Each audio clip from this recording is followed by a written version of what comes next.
When the Russian investigation was happening to uncover and unravel Trump's connections with Russia, I was communicating with members of the committees of that was in charge of investigating the Russian collusion with Adam Schiff, and I even informed at the time before Sessions was fired by Trump.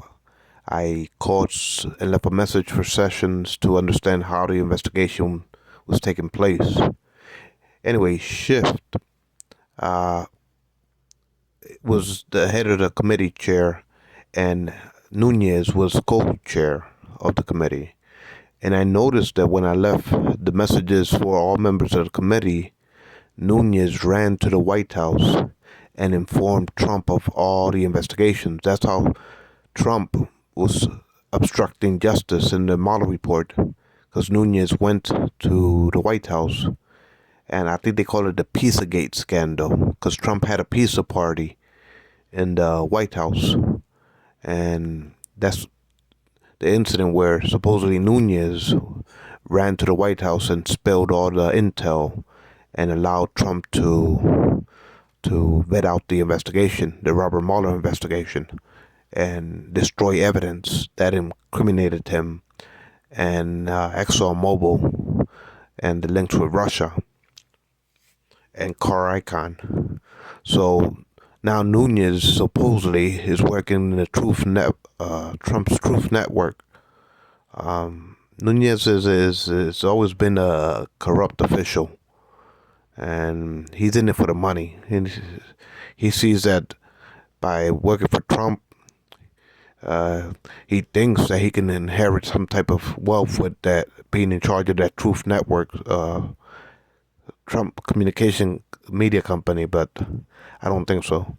But that was what was going on, because I was also communicating at the same time with the FBI and writing my reports, and so I believe that Nunez was the one that compromised the investigation by, first of all, when the committee is holding a investigation, all the committee members are supposed to hold on to the intel and not leak it, especially leak it to the person that's being investigated, to help the person court with crimes, like to aid in assistance of a crime being committed is a crime itself for Nunez.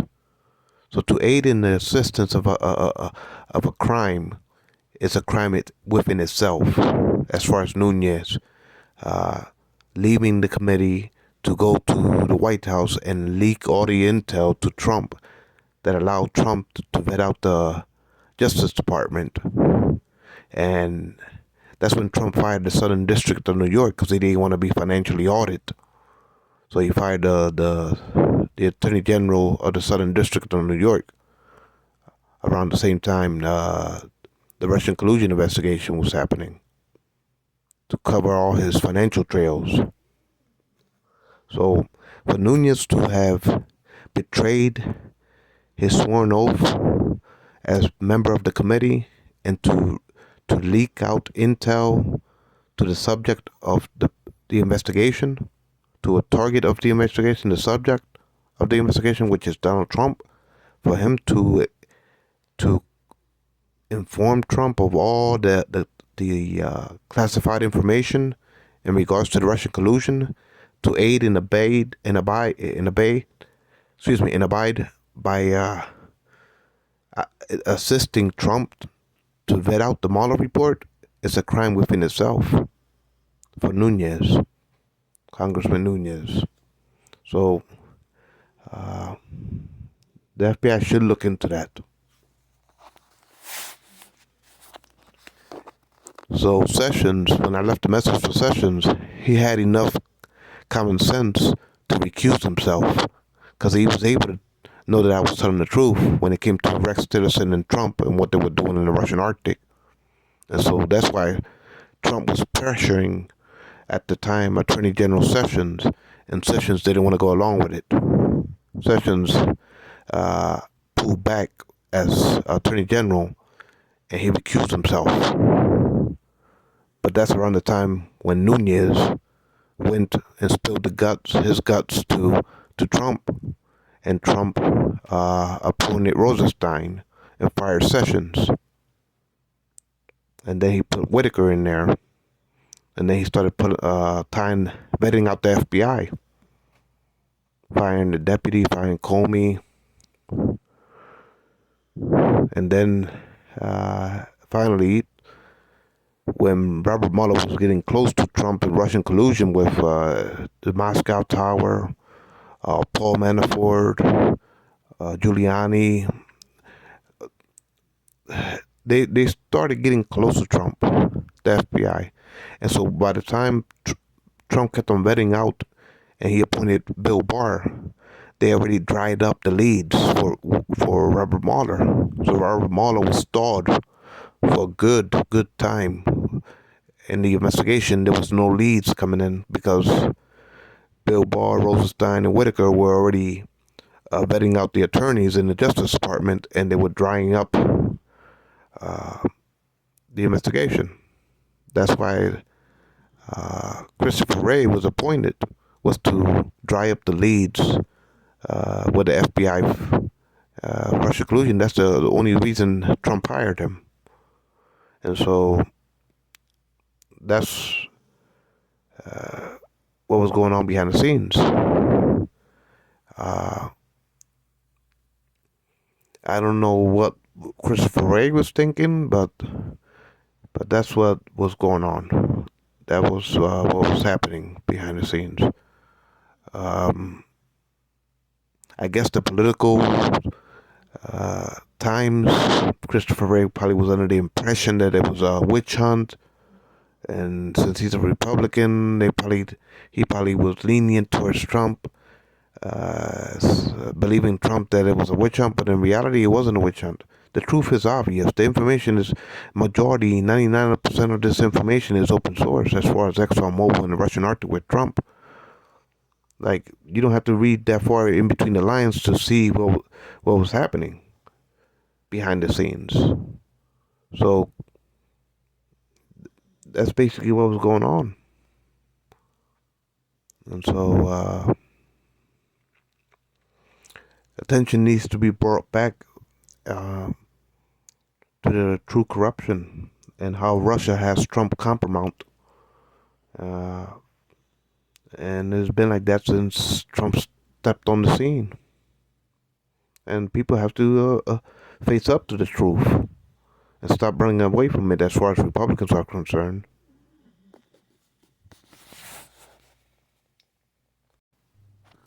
So I was upset that Nunez ran to the White House because, like I said, Trump, first of all, aiding and abetting a criminal and obstructing justice is a crime for Nunez. He should be charged with that. But Trump, like I said, he fired the Southern District Attorney General from New York around that time to vet out any financial investigations into his financial records. And he put the pressure on Bill Barr to close the Mueller report. And so Trump was the biggest obstructionist in American history, as far as Robert Mueller is concerned. It's the biggest obstructionist case that he ever seen in his life. And I must agree with Robert Mueller. So for that reason, Nunez should be brought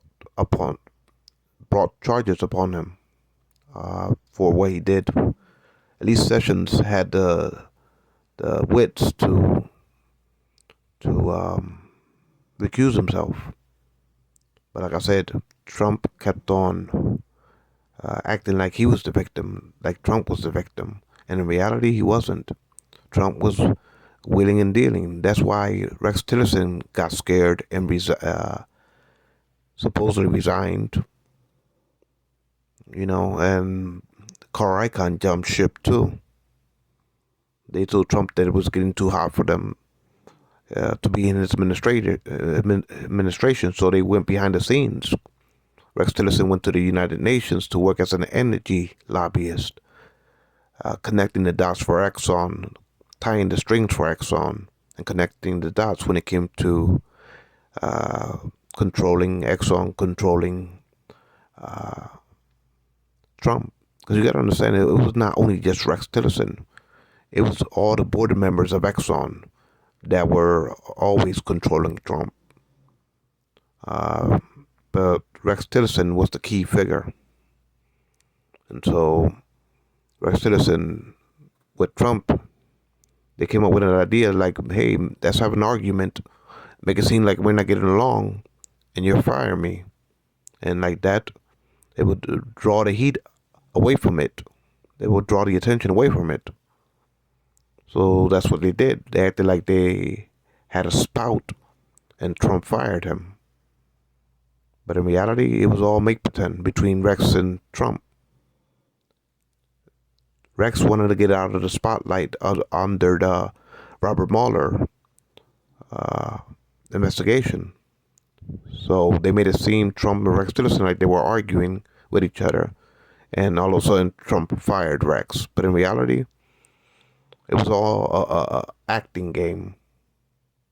Rex Tillerson didn't want to remain in the administration because he knew that Robert Mueller was connecting the dots.